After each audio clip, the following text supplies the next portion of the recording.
There's no such thing as can't. This is about building a better life, a better you. Failure is not an option. He's a machine. I am the master of my fate.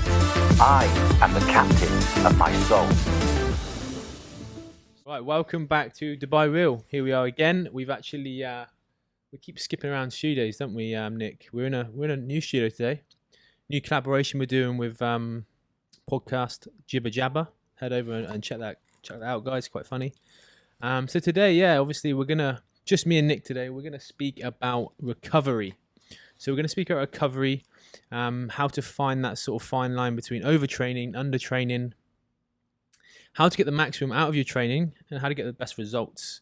So yeah, listen up, guys. It's gonna be a really deadly episode. Yeah, it's a key. So what's been going on, Nick? How's I see you getting your leaner and that after leaner, yeah. And I think I carried away a little bit. That's why I thought talking about recovery is a good one today. Also. Good. Yeah. Because as you know, like I did that shoot a couple of weeks ago, and I've been training super hard, doing my cardio and everything intense. And then you mentioned you overtrained a little bit as well yourself. That's the thing. Right? Like now I know, maybe it's part of my personality. Like I just try so hard, and every couple of months I feel like I get this one day where I'm not actually sick, but I'll wake up, I feel my throat a little bit. I had a headache on on Saturday. Maybe I didn't sleep so well and all that. And I know it's just I canceled my client that day, and I knew it was just like I just had to recharge my batteries, and that was just a mix of so many things. And that's why I think a lot of people need to learn more about recovery. You want to push your body, but we've got a good setup today. Look, he's put us on we've got a screen and everything here. We've got Google. Oh. Yeah, you guys are going to be in for a treat soon. We're actually going to film record this, and it's going to be on YouTube, I think, yeah? Bit like Joe Rogan. We're going to get all the details up and proper spoil you, all of you. Yeah. So yeah, sorry, Nick, cut you off there, mate. Yeah, no, I get distracted also. I was reading those things, and I was like, wait, that's bullshit. Oh, there's a myth. But, no. I mean... Ice baths are good. No, ice bath, it's a lot of placebo. We'll talk about that also. Yeah. I'm interested to hear your thoughts about that, actually. But, so what would you say is your... Like you personally, you train hard also. You have a busy lifestyle. You got a family and kid. How do you recover? Like, what's your number one way? So yeah, I'll go over how I recover, then I'll go over how some of my guys sort of recover and advice on that. So me personally, I just eat well. I don't have a specific. How many hours do you sleep? You don't sleep that much, huh? 6.5, 7. And that's enough for you, huh? Yeah, it's enough. Yeah, I go to bed at 9:30. Wake up at 4:45. That's plenty for me. Yeah. But I do feel if I had like 5 hours sleep, I will feel pretty shagged. It will catch up with me after 2 days. But I mean, I think when you get used to it, when you know how to train and you know how to eat, and you look after. So I don't drink a lot. Yeah. I don't smoke, don't do all that bullshit, don't go out the weekends and eat shit food a lot. So I mean, it's easy for me to sort of recover, I guess. But in terms of my clients and guys that find it hard to recover is. For me, obviously, I train guys to lose a lot of weight, right? Transform men. So obviously, recovery for them is a lot different to me. So I speak about those guys because they're obviously a little bit overweight. They're not used to training that hard, And to be honest, guys actually, they some guys don't know how to train that hard, do they? They think they're training hard, but they're actually not. They're probably like just training at 30-40% of their maximum. Yeah. So guys, sort of coach recovery. I don't overtrain the guys. Yeah. Because what a lot of people do on transformation programs, they're making their clients sort of train 5 to 7 days a week, and that's if you're overweight and you got hormone issues and that's the thing. It becomes not part of your routine, then you're gonna hit a wall after 4 weeks. Yeah. That's the key. So I set the program up properly. That's how they recover, training properly, the right amount of cardio, the right amount of food. Yeah. And then I increase food as the months go on. So they should be recovering. And obviously their lifestyle determines whether they recover quick or not, right? Yeah. If they're drinking enough water, if they're sleeping well. Supplementation, which we'll touch in a minute. We'll touch over in a minute. But it's just looking after yourself. If you're going to go out drinking at the weekends, feel like shit on the Saturday, and then wake up and have some shit food, then sleep crap that night. I mean, it's obvious you're not going to recover, right? Yeah. You've got to look after yourself. So for me, recovery's never really a problem, to be honest. Although I do get a bad lower back, so recovery for me, when I train too hard, my hips, as you know, sort of tighten up, and my lower back get a lot of problems with my lower back. So when that happens, that's probably me not looking after myself. I need to recover, sleep, maybe go swimming, and just take care of my body and rest. Yeah. What I found is, people need to understand that recovery and your health, it's one big thing, and there's so many parts, so many factors involved. So like you said, like what you're eating, how you're sleeping. I find also, like you have your routine. You go to sleep around 9:30, you wake up at 4:45. So, and you have your day already planned out, and almost every day is similar. And that, I think that takes away a lot of stress also than, someone who has to improvise all the time and just reacting to everything instead of being proactive, and all these things add up also. It's a good point, actually, because like you said, if you're waking up an hour before work, then you're stressed. Kids are running around, you're rushing out, you're getting up, you're checking your email, you're checking your phone, and that you don't know what you're going to eat. You're like, you're fucked for the whole day, aren't you? Exactly, and that affects even how your body feels, right? So your lower back might be even worse if you had a lifestyle like that. You know what I mean? Because like everything tightens up. Your upper traps also.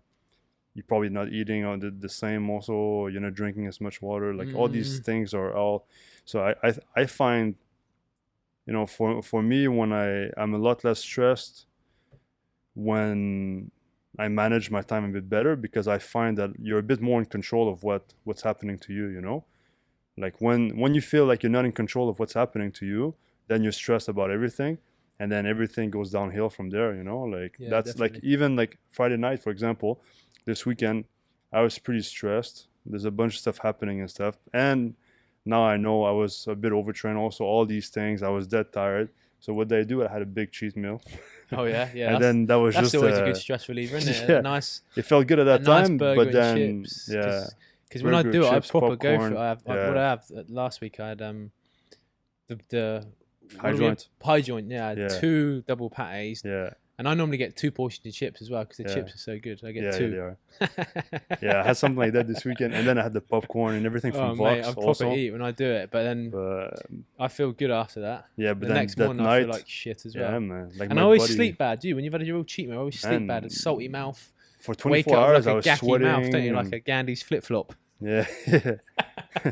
But it's true. Like when your body's like used to a healthier lifestyle, you're used to feeling feels like you got a hangover energy. The next day. When Absolutely. You've had a couple of burgers and shit, it feels like you got a bit of a hangover. Exactly, yeah. Saturday, that's why I canceled my client. I really felt like that, man. I had a headache. My body was killing me.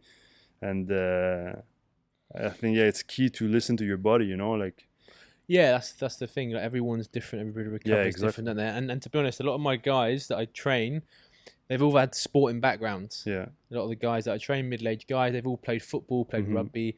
So if you've been playing sport most of your life, when it comes to doing your weights and getting back into shape, it's a lot easier, right? Where if you've been sedentary, you've been sitting on your ass since you were 15, and then you try and go to the gym, start losing weight, it's a big hit. Some people can't do it. And that's where also it's important, like, with those training plans and nutrition that you're doing with them, like the key is to go gradually, right? You don't want to go anything too drastic, because when you go too drastic, then the cortisol hormones go through the roof, and then instead of being, cortisol is a good thing, obviously. It gives you the adrenaline for a workout. It's good for fight or flight situation. There's something happening, okay. But if all of a sudden you're training way more than before, you're eating way less than before, your body's freaking out, now all of a sudden your cortisol is through the roof the whole time, and then your immune system is going to go down. You got to get sick, you're going to get injured, you're going to get all kinds of trouble.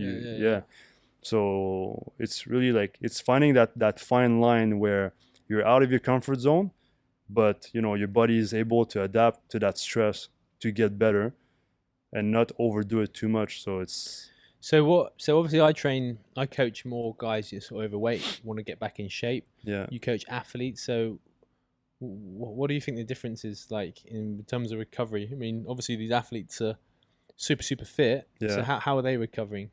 I found actually, since I've been working with high level athletes for all those years, like I've really found that the most successful top players in the world that I've worked with, they're really good at shutting down like their stress, their brain when they don't need to have it on in a way, so like when they need to train, when they need to focus on football, when they're like in the gym, they're really focused, they're pushing I guess it's hard. easier when you're getting 100 grand a week to do your sport, right? Well, easier or more stressful also, right? Like you have more pressure when you, like for us it's easy to say that, but imagine you're 17, you're getting all that money. Yes, it's nice, but there's also a lot more pressure, and we've seen it before many times, right? They don't all know how to handle that pressure. If you're not surrounded by the right people and stuff, it's a lot of pressure, right? Like there are a lot of people depending on you. You don't know exactly how you're supposed to react, but the top guys, they know that when they need to work, they do the work, even extra work. But when it's time to relax, they're really good at relaxing. And I think that's one of the things that I know I've learned from a lot of those high level players in the world, like because it's funny how you notice, isn't it? Because the top level ones, they're their family. Yeah, they don't go out, and then you get the ones that are good, but they're always out, they're always in the media, and then they don't push through, do they? They just sort of stick around being an average player. And like the Ronaldos, the Messis, they're focused. They're focused, and they enjoy also the process. I think that's a big part of the thing also, like enjoying your life in a way, like they're lucky to be there. I think a big thing is the mindset, right? So like whatever we do, whatever position we're in, I think we're all pretty lucky to be what we are, right now. And we always have to remind ourselves to be grateful for that. When you're, that's one of the things for me that's been working well, is I try to take a couple seconds every day to be grateful, and it releases a lot of stress for me, man. You meditate? I meditate, I pray, but like for me, like when I'm in the car, whether it's an audio book or meditation or me, I pray, like it's a couple seconds to be like, because you're stressed, man. You're running around all day and all that. And then all of a sudden you're like, man, okay. Like I've been working hard to be at this point, and like, what's the worst that can happen at this point? Like I'll be able to figure it out. And I'm in a good position. Like a lot of people would love to be in the position that I am, So you have to remember. That's why I get up. That's why I get up before everyone as well. If I get up early and no one's around, it's quiet. It's just, if I don't, then it screws up my whole day. Yeah. I need to get up. That's why I need to get up. Yeah, I'm looking forward to moving into a house to have my room. Baby screaming, mate. Yeah, we have the baby late nights for you. I mean, that's pretty much covered, physically what we want to chat about. But I mean, we can talk about also those supplements. Myths. Let's talk about supplements and supplements that don't work. People that want to. I always get asked questions. What supplements should I take? What should I take? Yeah, I know you everyone's love your looking for a quick little fix, aren't they? So I'm going to name 3 supplements that are a load of bullshit. That you think are a lot of bullshit. We'll talk. No, scientifically are a load of bullshit. And then because I like my BCAAs. BCA. Well, let's start with BCAAs then.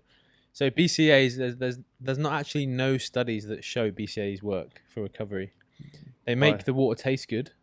I mean, which is why you probably like it, right? Well, I mean, it's branched amino acids. It's amino acids that you need. That's essential amino acids. So what about amino acids? What do you think for that? Is that okay? No, it's just pointless. So amino acids also, you would say no. I wouldn't take them. No, there's no. But protein, yes. Protein's different, isn't it? Well, amino acids is just the protein broken down, right? Essential amino acids is like the building blocks of protein, but BCAAs, they don't work at all. What's the difference? Well, essentials are your 12 ones that aren't made by the body, right? Which you can find in beef and everything else, But BCAAs, there's no studies whatsoever that prove they work. You go on to Lane Norton, the PhD guy. He's got a whole article on it. There's nothing that actually backs BCAAs. It's a load of bullshit, really. Another one, glutamine. Glutamine is not proven for muscle recovery. It's good for gut health. Yeah, I was gonna say, what about immune system, gut health? Yeah, it's good for gut health. That's what it's for. But glutamine, L-glutamine is the most abundant amino acid in your body, right? And isn't it supposed to be like if you have too much, it's the one amino acid that can be used for other things. So if you're lacking in other amino acids, then that L-glutamine is gonna be able well, to be used so for here's that. the thing. Like most of the people that I coach, supplements is the last thing on their mind. Of course, yeah. And there's a doctor. I forgot his name. Dr. Banansky or something on Instagram. He said that any supplements won't even reach to 5% of the outcome of your goal. There's a reason why it's called supplement, right? It's a supplement. So I mean, in terms of recovery, you're not going to get better than water, food, sleep.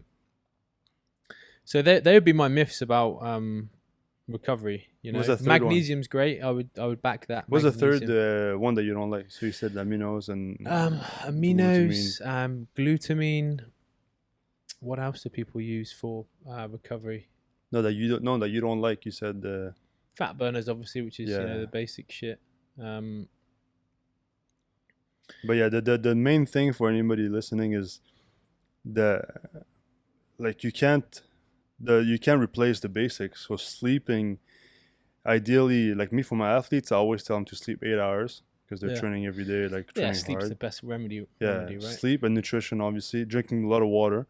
I think a lot of people forget how important water is. I mean, it's more important than food in a way, right? Yeah, definitely. So what, 60, makes up 70% of the body, yeah. and the moment you're a bit dehydrated, then your performance suffers. You feel out of it, and your body functions are all messed up. So drinking, good. Yeah, I mean, I personally don't take any supplements really. I don't take any at the moment. I take an omega-3, a good omega for inflammation and stuff. That's good for recovery. What about protein? You take any protein? Yeah, protein. I mean, I take protein powder. I mean, again, I guess it's a supplement, right? It's a supplement, but I mean, protein's protein, right? It's you need it. And people think, I always get asked, what protein powder did you have? Like it's the number one thing they need. Do you ever get that? Someone goes, what protein powder do you drink? Well, I only have protein because it's convenient. Yeah. If I've not got no time, or because if I've got 220 grams of protein to hit a day, that's a lot of meat right, and a lot of eggs. So I just have a scoop of protein. That's the only reason why it's good. And whey protein, right? It's easier digested. You after a workout, it's perfect. Yeah, it's fast. It's just fast, isn't it? It's just convenient. Convenient, after the workout. So I mean, I don't really take any. Magnesium's great. Magnesium's fantastic. I take zinc, magnesium. Citrate. There's two, isn't there? Citrate. Citrate is good for digestion. I mean, the studies show it's got like 400 different components for recovery, right? Yeah. I don't know what those 400 components are, but I mean, what would you say myths are then? Like recovery myths? I mean, a big one would be I was talking about this with my football player yesterday. Yeah. And ice baths. Okay. Ice bath. Are you for or against? What do you think? I was under the impression that they work because rugby players do it, and they straight after their game they get in the ice bath. But I don't know. Yeah. Well, yeah, that's the thing I was telling him because he was saying do it, right? So it must work. Yeah, well, exactly. That's what he was saying also, and he's got an ice bath at home, my player, and he loves it. And I was telling him, look, scientifically, there's no real research that proves that it's that beneficial or that it is beneficial at all, but it's been around for so long. Doesn't it repair the muscle fibers though? Well, it reduces the inflammation and all that. Yeah. It's the same idea of like, when you do rice, rest, what's it called? Compressed, elevate, and ice, you know? When you get an injury, like it makes you feel better, reduces the inflammation. Is that a good thing? Not necessarily, because more people are saying there's a reason why it's inflamed. It's your body's way of actually recovering. So when you inhibit that, you prevent so it could cause injury, I guess, later on. Yeah, well, you won't recover as well, But the thing is with the ice bath is that it's been around for so long, and like you said, all the pro athletes all around the world, football, rugby, everything, basketball, they all use it and they all swear by it. So that the placebo is so strong. Placebo, when the placebo effect is basically, I'm telling you that it works, and you believe me so much that it actually works. You know, because your mind and body is like, the connection is so strong that Well, the mind's stronger, right? So, exactly. So like you're so convinced that it works Yeah. that like your mind actually makes your body, like it actually so they're helps. saying it's more of a mind over matter sort of thing. It could be, yeah. It's hard to say, but But it's strange. Well, like you said, why the top clubs use it, don't they? Like Yeah. football clubs, rugby clubs. Yeah. I mean, what else do you think? How about massages? Obviously, you work with a lot more athletes. yeah.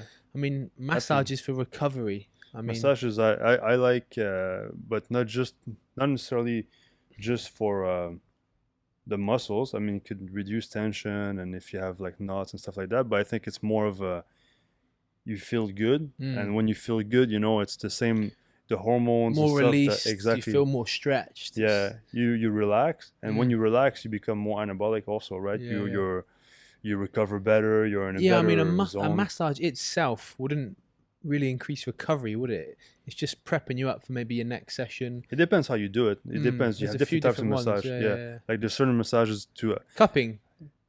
cupping. Interesting. This one I'm not too sure actually. Yeah, I mean, I don't think we're experts on this, but you know, we're not masseuses. But I mean, when I go for a massage personally, it releases all my glutes, my hip flexors, my lower back. That's with It the releases massage or tension, cupping? doesn't it?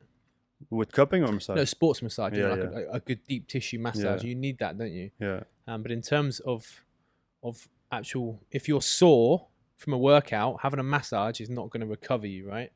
It's just going to damage the muscle even more. Oh yeah, it depends. Bruise it. Like there's again, yeah, it depends on the type of massage. Yeah.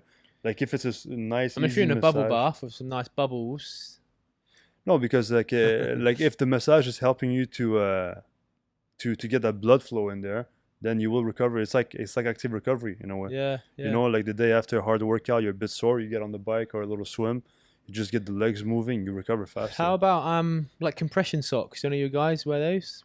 How about compression socks? What's the That's an interesting one. A lot of people wear that now because it looks cool, huh? Yeah. Even if they're training upper body and they're wearing compressing socks. Yeah, training biceps and they've got But it looks cycling athletic. shorts on or something. At least the calves are not cramping up, you know. I mean, so yeah, I mean, we've pretty much covered recovery. You know, we spoke about clients, you spoke about your athletes, spoke about how my guy should be recovering, and you know, to be frank, it's just all about lifestyle, nutrition, setting up your program right, not training too much, not training too less, and just changing your lifestyle around. Yeah, it's a whole, and it's all about stress as well. If you have a Exactly, routine in the morning, you're systemized, you're structured. This all relates to recovery, right? It's approaching your whole lifestyle, your whole health, your body, like, you know, mentally and physically as one whole system.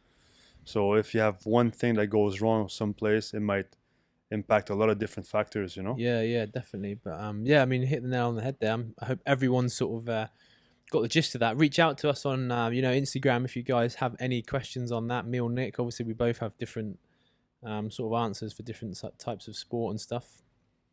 And so if you I've just actually made a download for you guys. It's 53 fat loss hacks. Head over to my Instagram page and just DM me the word podcast. I'll know exactly where you come from, then I'll send you that. Okay, it's 53 fat loss hacks. That's going to help you gain massive results, lose a lot of weight. So head over to my Instagram, Rob J Sharp, DM the word podcast, and I'll send that straight over to you, to help you out, guys. And it will be in the notes of the podcast. And I think you have some resources as well, don't you, Nick? Yeah, exactly. Yeah. I mean, me with the personalized online training. Okay. I've got a few spots now available. Oh, you have? I've relaunched it, so now is the perfect time, I think, for a lot of players to start getting ready for next season already. Yeah. Over the next 3 months. By the time you finish the 3 months, it'll be pre-season with your team or whatever. Get ahead of the game. Get ahead of the game, get quicker, get stronger, get faster for them. And just DM me on Instagram, the word explosive, and I'll get back to you and we'll get you sorted. Yeah, fantastic, guys. And please head over to the iTunes store or the Spotify store. Subscribe, and if you guys leave a comment, me and Nick will reach out to you and give you sort of a bit of a gift. And yeah, we'll be really grateful for that. Let us know also what other subjects you'd like to Drop us to a hear comment. about. Drop us a comment again in the comment section on Spotify or iTunes. But yeah, take care, guys.